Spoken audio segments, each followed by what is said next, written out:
நான் லோன்னு மாடா உழைச்சி ஓடா தேஞ்சு பிழைக்க வேண்டிய இல்லை. எனக்கு கடவுளுடைய ஆசீர்வாதம் இருக்குது. எதை செஞ்சாலும் அந்த ஆசீர்வாதம் என்னை வாழ வைக்கும். என்னுடைய வேலைக்கு மேலே அவருடைய ஆசீர்வாதம் எனக்கு பயனளிக்கிறது.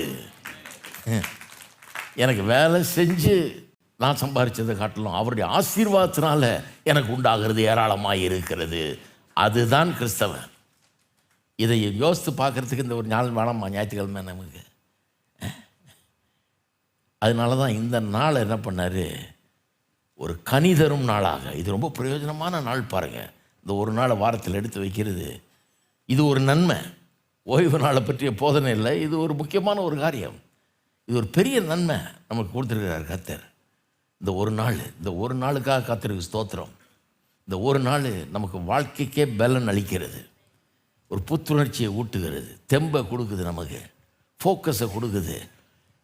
இங்கே வந்து கர்த்தருடைய வசனத்தை தியானித்து அதை கேட்டு கர்த்தரை பாடி மகிழ்ந்து மற்றவர்களோடு ஐக்கியம் கொண்டு அப்படி போகும்போது மீதி நாட்களை நம்ம பல சவால்களை சந்திக்கிறதுக்கு அதுக்கு நமக்கு பலனை கொடுக்கிறது, தைரியத்தை கொடுக்கிறது, நம்பிக்கையை தருகிறது, உற்சாகத்தை தருகிறது. மனம் அடைஞ்சு போய் வந்திருக்கிறவங்க, வாழ்க்கையில் நம்பிக்கை இழந்து வந்திருக்கிறவங்க இங்கே வரும்போது நம்பிக்கையை பெறுகிறார்கள். அதனால தான் இந்த நாள் ஆசீர்வதிக்கப்பட்ட ஒரு நாள். இந்த நாளுக்கு வந்து மனுஷனுக்கு புத்துணர்ச்சியை ஊட்டக்கூடிய ஒரு அனாயிண்டிங் இந்த நாளில் இருக்கிறது. இந்த நாள் அப்படிப்பட்ட ஒரு காரியத்தை உண்டாக்குகிறது. இருக்கீங்களா? எத்தனை பேர் சொல்லுவீங்க இந்த நாளுக்காக கர்த்தருக்கு ஸ்தோத்திரம்னு? அப்போ இந்த நாளை ரொம்ப கொண்டாடணும்.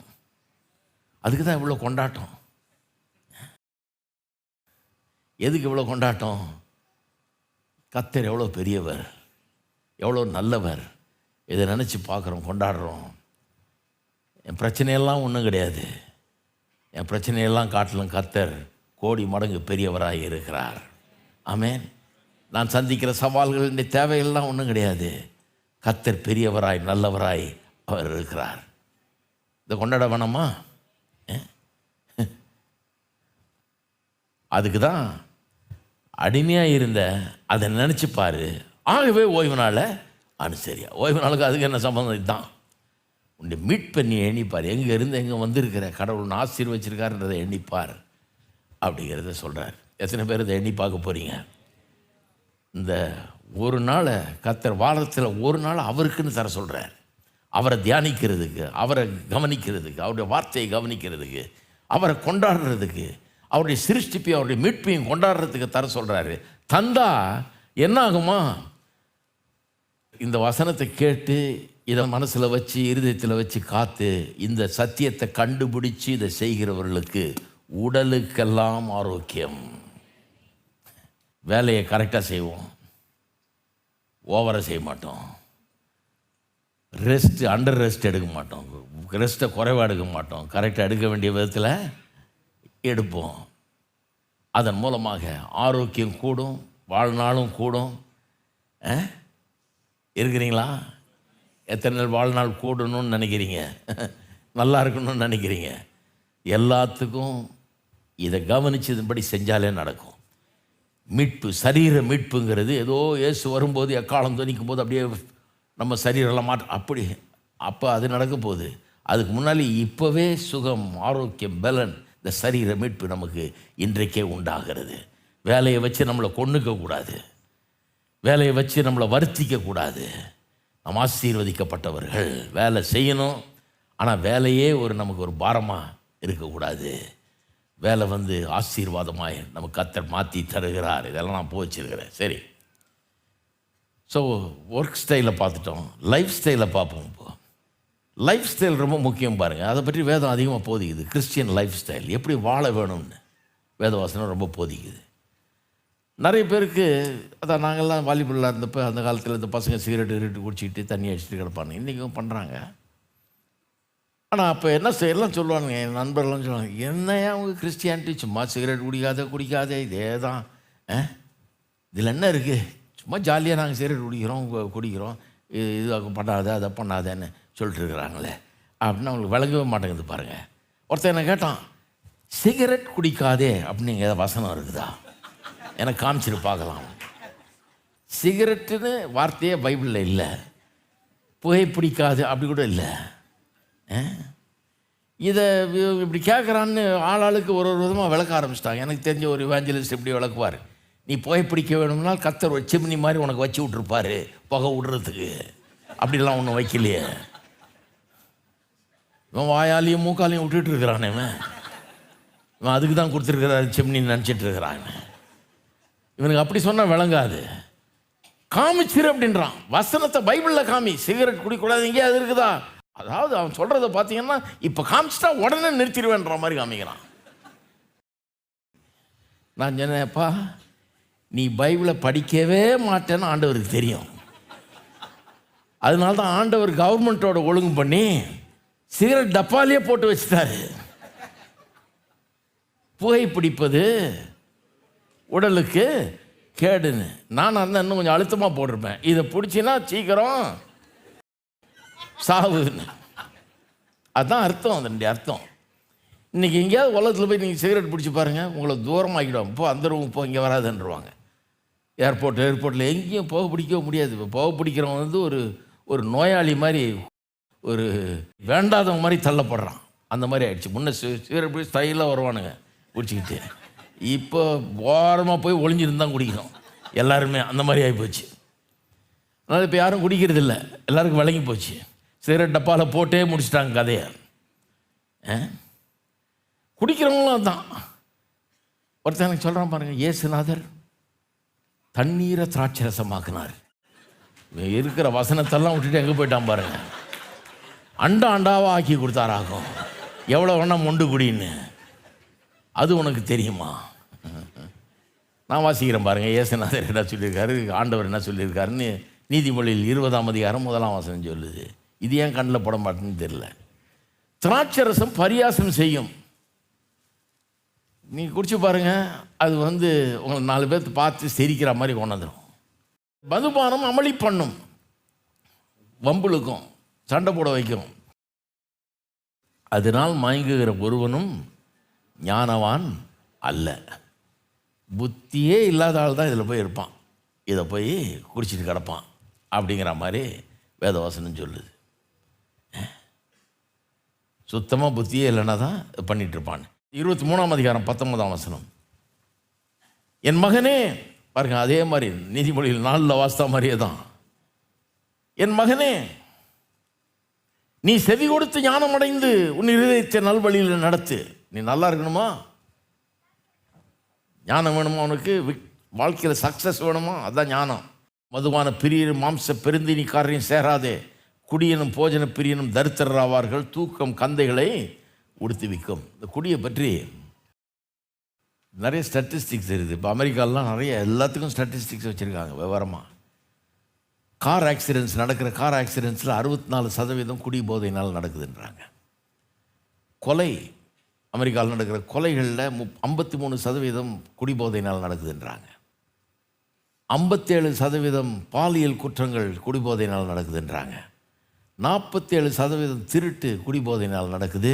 60% அடிதடிகள் வன்முறைகள் குடிபோதையினால் நடக்குது. எப்படி இருக்கு பாருங்க. அது மட்டும் இல்லை, வேதவசனம் ஒழுக்கக்கேடான வாழ்க்கையை பற்றி அது செய்யக்கூடாது. கிறிஸ்தவ வாழ்க்கை வந்து ஒழுக்கக்கேடான வாழ்க்கை கிடையாது. கிறிஸ்தவ விசுவாசிகள் அதிலேருந்து விலகி இருக்க வேணுன்றது திட்டவட்டமாக போதிக்குது. பவுல் கூட போதிக்கிறார். விபச்சாரம், வேசித்தனம், அதை பற்றிலாம் வேதவசனம் சொல்லுது தெளிவாக.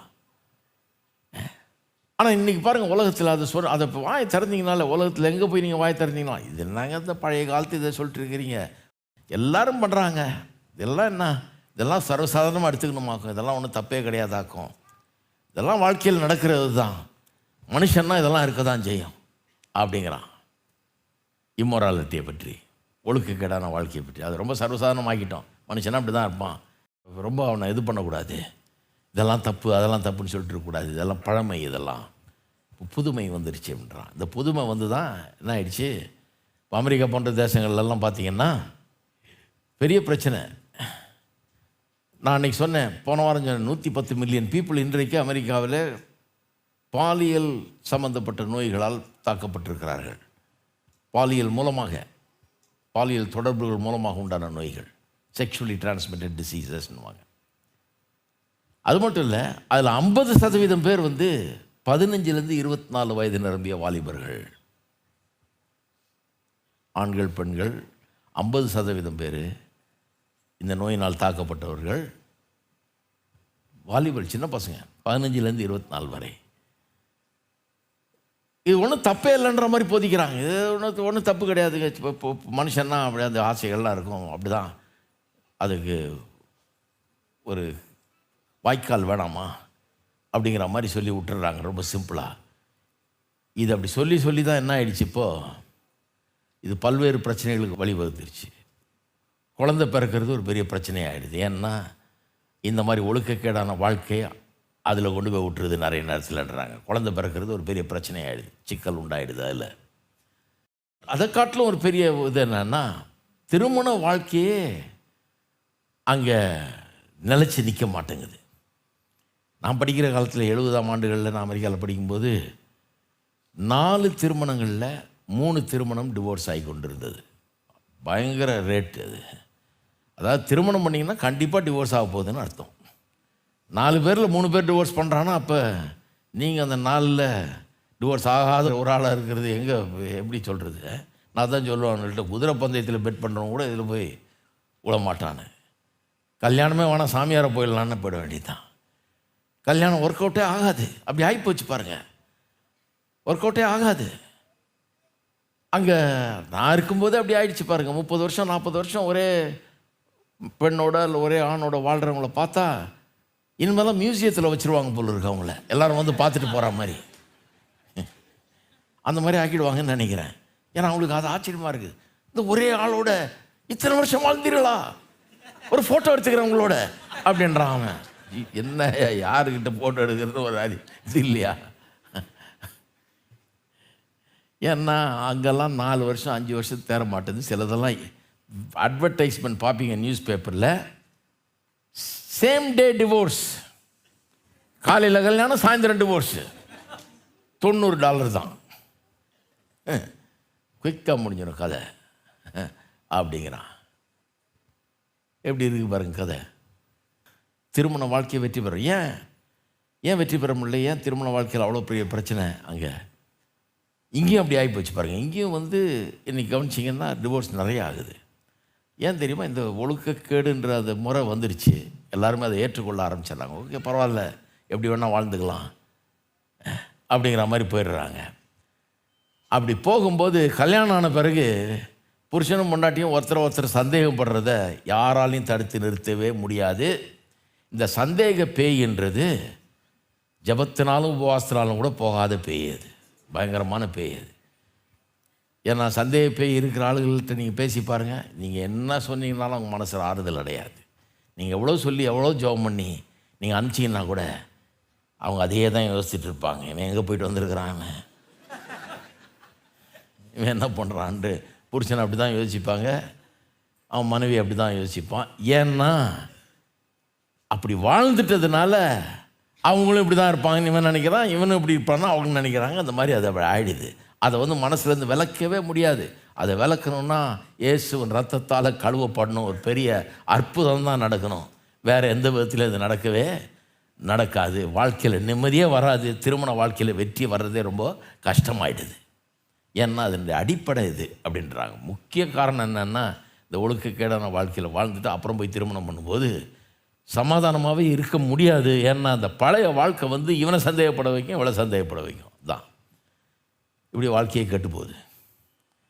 இதுக்கு தான் பாருங்கள் வேத வசனம் சொல்கிறது கவனிக்க சொல்லுது. இதை கவனித்தா உடலுக்கெல்லாம் ஆரோக்கியம், வாழ்க்கையிலெல்லாம் வெற்றி. ஏனென்று சொன்னால் வேத வசனத்தை லேசாக நினைக்கக்கூடாது. இதை கவனித்தா வாழ்க்கை வெற்றி உள்ளதாக மாறும். அதே போல் தான் மற்ற உறவுகளில் கூட பாருங்கள், சின்ன ஒரு கர்த்தருடைய கற்பனை, தகப்பனையும் தாயையும் கனம் பண்ணுவாயாக. அதை வந்து எதோடு கோர்த்து விட்டார்? உன்னுடைய நாட்கள் நீடித்திருக்கும்படியாகவும் நீ நல்லா இருக்கும்படியாகவும். கர்த்தருக்கு எதில் கூட வந்து கோக்கணும்னு தெரியும் அவருக்கு. நாட்கள் நீடித்திருக்கிறதுக்கு சின்ன ஒரு மெத்தடை கொடுத்துற, வழியை கொடுத்துட்டாரு. தகப்பனையும் தாயையும் கனம் பண்ணு அப்படின்றார். ரொம்ப நாள் உயிரோடு இருக்கணுமா நீ? தகப்பனையும் தாயையும் கனம் பண்ணு. நல்லா இருக்கணுமா நீ? தகப்பனையும் தாயையும் கனம் பண்ணு. தகப்பனையும் தாயையும் சபிக்கிறவன், அடிக்கிறவன், அவனெல்லாம் கொண்டு போடுறதுக்கே சொல்லிட்டார். ஏன்னா ஒருத்தனை போட்டால் தான் மற்றவனுக்கு வழங்கும். எனக்கு காட்டு மிராணிகள் மாதிரி வாழ ஆரம்பிச்சிட்டானு. அந்த மாதிரி ஒரு புத்தி கெட்ட ஒரு வாழ்க்கை. என்ன வேணால் பண்ணுறது, தாய் தோப்பனை கையை வாங்கி அடிக்கிறது, இந்த மாதிரி வேலை அன்றைக்கு நடக்க ஆரம்பிச்சிருச்சு. என்ன ஒரு காட்டுத்தனமான ஒரு வாழ்க்கையாச்சு. அப்போ இவங்களை அதுலேருந்து காப்பாற்றுறதுக்கு, குடும்பம் என்கிற அமைப்பை காப்பாற்றுறதுக்கு கர்த்தர் அவ்வளோ பெரிய ஒரு கட்டளையெல்லாம் கொண்டாடுறாருங்க. அவ்வளோ ஸ்ட்ரிக்டாக கொண்டாடுறாரு. ஏன்னா அது குலைஞ்சி போயிடும், இல்லைன்னா குடும்பமே ஒன்றும் இல்லாமல் போயிடும். தாப்பனும் தாயன்னா கனம் பண்ண வேண்டும். கையை வாங்க முடியாது, அவங்கள சபிக்க முடியாது, அவங்கள கண்டுபிடி இது பண்ண முடியாது. அப்படி பண்ணுறவன் நல்லா இருக்க மாட்டான், நீடித்த நாள் வாழ்ந்துருக்க மாட்டாங்கிற மாதிரி சொல்கிறார். நீடித்த நாள் வாழணுன்னா நீ நல்லா இருக்கணும்னா தாப்பனின் தாயும் கனம் பண்ணுவாயாக. அதே மாதிரி தான் மற்றவர்களோடு இருக்கிற உறவு. இந்த உலகம் இன்றைக்கு பகை, வெறுப்பு, கசப்பு இதெல்லாம் ரொம்ப வளர்க்குது பாருங்கள். எவ்வளவு வெறுப்போடு, எவ்வளவு வேகமாக, எவ்வளவு பகையை உண்டாக்குற விதத்தில் பேசுகிறோமோ அவ்வளோ லைக்ஸ் விழுது. உலகம் வித்தியாசமாக இருக்குது. இப்போ லைக்ஸ் நிறைய வேணுமா, சப்ஸ்கிரைபர்ஸ் நிறைய வேணுமா, நிறைய வெறுப்பு பேச்சுகளை பேசணும், கண்ணா பின்னான்னு பேசணும், ஓன்னு என்னத்தையாவது பேசணும், ஒருத்தன் அடிச்சுக்கிற மாதிரி பேசணும். பேசினா நிறையா லைக்ஸு, நிறைய சப்ஸ்கிரைபர்ஸ், கடகடன் லட்சக்கணக்கில் ஆகிடும். அதனால் ஒரு பெரிய பிரமாதமாக பேசுகிறாருன்னு அர்த்தம் கிடையாது. அது மாதிரி உலகம். அதில் என்ன ஆகிடுது, கிறிஸ்தவர்களும் இதெல்லாம் நார்மல்ன்ற மாதிரி நினைக்கக்கூடிய சூழ்நிலை வருது.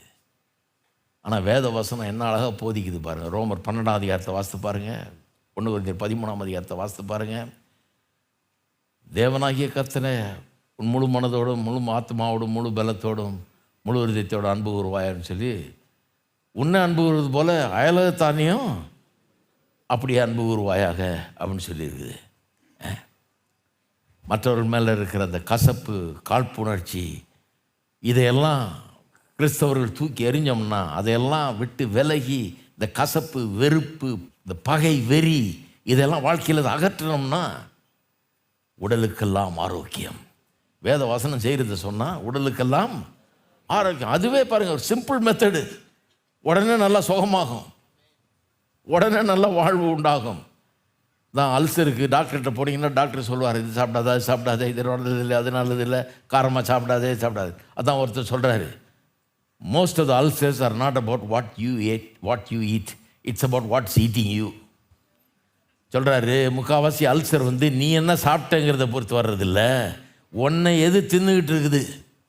உள்ள பகை, வெறுப்பு, கசப்பு, காழ்ப்புணர்ச்சி இதெல்லாம் உள்ளே சாப்பிட்டுட்டு இருக்குது. அதனால தான் அல்சர். அது புண்ணாய், ஏன்னா அந்த வெறுப்பு, கசப்பு இதெல்லாம் பழகிடுறோம் உலகத்தில். அதனால் பாருங்கள், வேத வசனத்தை வாசிக்கும்போது கவனிக்கிறோம். என் மகனே, இந்த வார்த்தைகளை கவனி, செவிகளை சாய், கண்களுக்கு முன்னால் இதை வை, இருதயத்தில் வைத்து காத்துக்கொள். இதை கண்டுபிடிக்கிறவர்களுக்கு உடலுக்கெல்லாம் ஆரோக்கியம். எத்தனை பேர் உடலுக்கெல்லாம் ஆரோக்கியம் வேணுன்றீங்க? Simple method. இன்றைக்கே சரீர மீட்பு நமக்கு உண்டாக முடியும். சரீரத்தில் தேவனுடைய மீட்பின் ஆசீர்வாதங்களை நீங்களும் நானும் இன்றைக்கு இப்பொழுதே பெற்று அனுபவிக்க முடியும். ஒவ்வொரு நாளும் பெற்று அனுபவிக்க முடியும். வசனத்தை கவனித்து அதன்படி செய்வோம். எல்லாரும் எழுந்து நிற்போம். எல்லாரும் கரங்களை உயர்த்தி கர்த்தரை ஸ்தோத்தரிப்போம். ஒரு பெரிய தீர்மானத்தை எடுப்போம். கர்த்தருடைய வார்த்தையை கவனிக்கிற, செவி கொடுக்க, வாழ்க்கையின் எல்லா அம்சங்களிலேயும் கர்த்தருடைய வார்த்தையை முன்னுக்கு வைக்க, இருதயத்தில் வைத்து காக்க, இதை கண்டுபிடிக்க, இது உடலுக்கெல்லாம் ஆரோக்கியமாய் நமக்கு இருக்கும்படியாக அப்படி செய்ய ஒரு பெரிய தீர்மானத்தை எடுப்போம். பரலோக பிதாவே, உம்மை துதிக்கிறோம், உங்களுக்கு ஸ்தோத்திரம் செலுத்துகிறோம். இந்த வார்த்தைகளுக்காக உங்களுக்கு ஸ்தோத்திரம். உள்ளத்தில் ஆழமாய் பதியட்டும். நல்வாழ்வுக்கான வழியை உங்களுடைய வார்த்தை போதிக்கிறதுக்காக உங்களுக்கு ஸ்தோத்திரம். சரீரத்துக்கு மீட்பு, சரீரத்துக்கு ஆசீர்வாதம் இன்றைக்கே இங்கேயே எங்களுக்கு பெருமளவில் உண்டாக முடியும் என்கிற ஒரு சூழ்நிலை வச்சிருக்கிறீர். உங்களுடைய வார்த்தை அதுக்காகவே கொடுத்திருக்கிறீர். இதை கேட்டு நடந்தாலே வாழ்க்கை பெரிய ஆசீர்வாதத்துக்குள்ளாகும் என்கிற காரியத்தை ஒவ்வொரு இருதயம் புரிந்து கொள்ளட்டும். ஒவ்வொருவருக்கும் சுகமும் ஆரோக்கியம் பலனும் உண்டாகட்டும். குடும்பங்கள் தலை தோங்கட்டும். வெற்றியும் வாழ்வும் உண்டாகட்டும். இயேசுவின் நாமத்தினாலே பலவீனங்கள் நீங்கட்டும். சுகம் வேகமாய் துளிர்க்கட்டும். இயேசுவின் நாமத்தினாலே ஜனங்களை ஆசீர்வதிப்பீராக. ஆண்டவராய் இயேசு நாமத்திலே ஜெபிக்கிறோம். ஆமென். நம்முடைய கர்த்தராகிய இயேசு கிறிஸ்துவின் கிருபையும் பிதாவாகிய தேவனுடைய அன்பும் பரிசுத்த ஆவியானவருடைய ஐக்கியம் நம் அனைவரோடும் இன்றைக்கும் என்றைக்கும் இருப்பதாக. ஆமென்.